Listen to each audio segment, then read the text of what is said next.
হ্যাঁ, আপনি কি চাইছেন? আমরা চাইছি ওর যারা এর ভিতরে জড়িত আছে খুনের ভিতরে তাদের আমরা ফাঁসি চাই, তাদের ফাঁসি চাই আমরা। কাদের ফাঁসি চাইছেন? শম্ভুর বাড়ির সবাই আছে এর ভিতরে জড়িত, তাদের আমরা সবার ফাঁসি চাই আমরা। অ্যারেস্ট কে হয়েছে? অ্যারেস্ট হয়েছে শম্ভু আর শম্ভুর বউ, তার ছেলে, তার 2 ছেলে, তার শালা, আরো বাড়িতে 4-5 জন ছিল, আরো আশেপাশের লোক জড়িত আছে তার সঙ্গে। সবার আমরা শাস্তি চাই, আমরা তার ফাঁসি চাই আমরা, তার জন্য আমরা রাস্তায় নেমেছি আজকে। আমার নাম পার্থ বিশ্বাস। আমি পবিত্র বিশ্বাসের দাদা হই। হ্যাঁ, আপনি এখন কি চাইছেন? আমি কি চাবো, আমার তো কিছুই সব শেষ হয়ে গেল, যাতে ওদের যাবজ্জীবন জেল হয়। কাদের? ফাঁসি চাই, যাবজ্জীবন জেল চাই, এইটাই চাই। আমার সব চলে গেছে, আমার কিছুই নেই আর। আপনি পবিত্রর বাবা? আমি পবিত্র বাবা। কি নাম আপনার? শ্যামল বিশ্বাস। আপনারা আজকে মোমবাতি মিছিল কি জন্য করছেন? পবিত্র বিশ্বাসের শান্তি কামনার জন্য। পবিত্র বিশ্বাসের শান্তি কামনার জন্য আমরা আত্মার শান্তি কামনার জন্য। আচ্ছা, অভিযুক্তরা কি ধরা পড়েছে, অ্যারেস্ট হয়েছে? দুজনে ধরা পড়েছে, যারা আর আদার্স কেউ ধরা পড়েনি এখন। আপনারা কি চাইছেন? আমরা চাচ্ছি তাদের যাবজ্জীবন জেল, নয়তো ফাঁসি। কাদের চাইছেন? চোরা শম্ভু ছেলে, আদার্স যারা ছিল তাদের সঙ্গে জড়িত 2 ছেলেকে এখনো ধরাই হয়নি। মেন যারা, তাদের 2জনকে এখনো ধরাই হয়নি, আর 2জন ধরা পড়েছে। এই চোরা শম্ভু মানে কেন? চোরা শম্ভু নাম কেন? কি করতো সে? প্রথমে চুরি করতো, চুরি চাকরি করতো, তারপরে সে চড়া সুদে টাকা খাটায় এখন।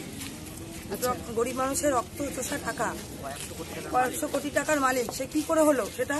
গরিব মানুষের রক্ত চোষা টাকা। আমরা চাই এখানে যেন কোনোদিন তারা রাজত্ব করতে না পারে। সারা জীবন আমরা চাই যাবজ্জীবন জেল, নয়তো ফাঁসি।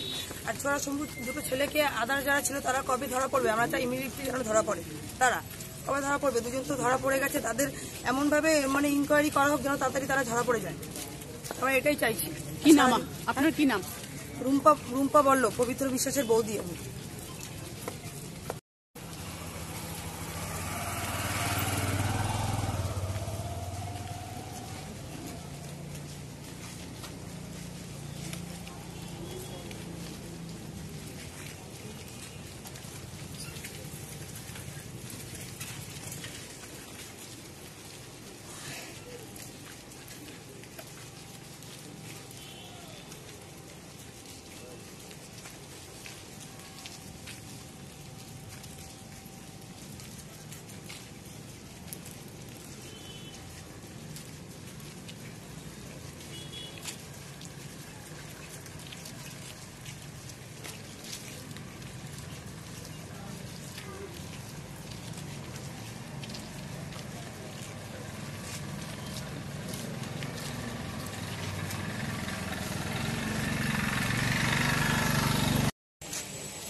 এরপর যাতে আগে আমরা কারো না যায়